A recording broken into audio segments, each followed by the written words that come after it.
నాకు తెలిసి ఒక ఖాళీ కుర్చీ కథ చెప్తానండి. నవ్వకండే. ఒక పెద్ద ఇల్లు ఉండేది మా ఇంటి పక్క. ఆ ఇంట్లో సుబ్బారావు గారని ఒక ముసలాయన ఉండేవారు. ఒకప్పుడు ఆ ఇంట్లో బంధువులు, నవ్వులు, మాటలు చాలా సందడిగా ఉండేది. ఆయన భార్య సరోజమ్మ గారు పోయాక ఆయన ఒక్కరే ఉంటున్నారు ఆ ఇంట్లో. ఎందుకంటే ఆయన ఇద్దరు కొడుకులు విదేశాల్లో ఉన్నారు. కూతురికి ఎప్పుడో పెళ్ళైపోయి వెళ్ళిపోయింది. అయితే ఉదయం లేచిన వెంటనే ఆయన ఏం చేసేవారంటే, వరండాలో ఉన్న ఒక పాత కుర్చీని తుడుస్తూ ఉండేవారు. ఆ కుర్చీ ఎప్పుడూ ఖాళీగానే ఉండేది. కానీ ఎందుకు తుడుస్తున్నారో అర్థం కాక పక్కింటి చిన్న పిల్లాడు రోజు చూస్తూ వెళ్తూ ఉండేవాడు. ఒకరోజు వచ్చి అడిగాడు, తాతయ్య, ఆ ఖాళీ కుర్చీని ఎందుకు రోజు తుడుస్తావు అన్నాడు. అది ఖాళీ కుర్చీ కాదు నాన్న, మీ అమ్మమ్మ సరోజమ్మమ్మ జ్ఞాపకాలతో నిండిన కుర్చీ. ఈ కుర్చీలో కూర్చుని నేను మీ అమ్మమ్మ ఇచ్చిన కాఫీ తాగేవాడిని. మీ అమ్మమ్మ కబుర్లు వినేదాన్ని. నా పిల్లలు చిన్నప్పుడు ఈ కుర్చీ చుట్టూ తిరుగుతూ నవ్వుతూ ఆడుకునేవారు. అందరం చాలా హ్యాపీగా గడిపేవాళ్ళం. ఇక్కడ కూర్చునే అందరం అన్నాలు తినేవాళ్ళము. అన్నీ కబుర్లు, ఆనందాలు అన్నీ ఇక్కడే పంచుకునేవాళ్ళం. ఈ నా జ్ఞాపకాల కుర్చీ నాన్న అన్నాడు. ఆ చిన్ని బుర్రకి ఏమీ అర్థం కాలేదు. మళ్ళీ మర్నాడు కూడా అదే అడిగాడు. స్కూల్ లేదు ఆ రోజు. అంటే, నాన్న, నా చిన్నప్పటి నుండి ఇప్పటి వరకు కూడా ఈ కుర్చీలోనే, పెళ్ళయ్యాక సరోజమ్మమ్మ కూడా నాతోనే ఈ కుర్చీ దగ్గరే కాలం గడిపింది నాన్న. నా జీవితంలోని జ్ఞాపకాలన్నీ ఇక్కడే ఉన్నాయి అన్నాడు. అప్పుడు కళ్ళంట నీళ్ళొచ్చి, తాతయ్య, నేను ఇందులో కూర్చోనా అన్నాడు. అయ్యో కూర్చో నాన్న, దానికేముంది అన్నాడు. ఆ రోజు నుంచి రోజు వచ్చి ఆ పిల్లాడు స్కూల్ అయిన తర్వాత తాతయ్య చెప్పే కబుర్లు విని, తాతయ్య ఏమైనా ఇస్తే తిని, అల్లరి చేస్తూ ఆడుకుంటూ తాతయ్యతోటి కథలు వింటూ అలా కాలక్షేపం చేయసాగాడు. అయితే కొంతకాలానికి ఆయన కొడుకులు విదేశాల నుంచి వచ్చారు. నాన్న, ఏంటి చాలా ఆనందంగా ఉన్నారు మీరు అన్నాడు. నా జ్ఞాపకాలు తిరిగి వచ్చాయి నాన్న.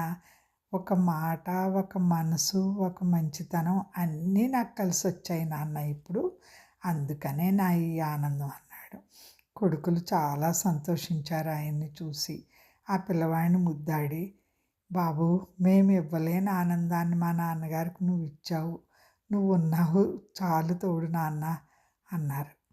అయితే నాన్న విదేశాలకు వస్తారంటే, లేదు నాన్న, నా పోయిన జ్ఞాపకాలు ఈ పిల్లాడిలో చూసుకుంటున్నాను.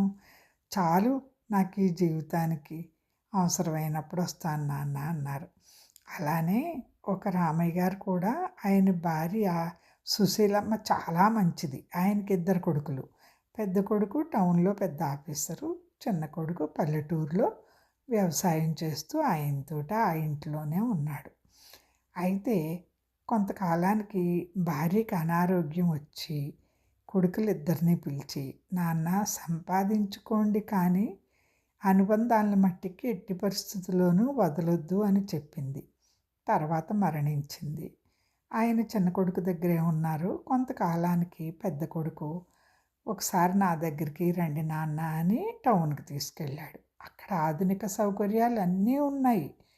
నౌకర్లు, కార్లు, బంగ్లా అన్నీ ఉన్నాయి. కానీ ఆయన ఆనందంగా లేరు. అది గమనించిన పెద్ద కోడలు ఒకరోజు తనే వంట చేసి వడ్డించింది. కానీ 2 ముక్కలే తిన్నారు ఆయన. అదేంటి నాన్న, బాలేదా వంట అని అడిగాడు పెద్ద కొడుకు. లేదు నాన్న, చాలా బాగుంది, కానీ నాకు ఆప్యాయత లేదు నాన్న అన్నాడు. అప్పుడు కలత చెందిన కొడుకు కోడలు ఇంటికి తీసుకెళ్ళి దింపేశారు. చిన్న కొడుకు చిన్న కోడలు ఎంతో ఆప్యాయంగా ముగ్గురిని ఆదరించి చాలా ప్రేమగా చూసుకున్నారు. ఆ రాత్రి పప్పన్నమే పెట్టింది చిన్న కోడలు, కానీ కొసరి కొసరి ఎంతో ఆప్యాయంగా వడ్డించింది. ఆయన చాలా ఆనందంగా తిన్నారు. అప్పుడు కొడుకు కోడలు అనుకున్నారు, ఇంటికి వెళ్ళి పిల్లలతోటి ఇక నుంచి మనమందరం ప్రతి ఆదివారం కలిసే భోజనం చేయాలి. ఎంత పని ఉన్నా ఏమున్నా కానీ మనమందరం అనుబంధాలను వదులుకోవద్దర్రా.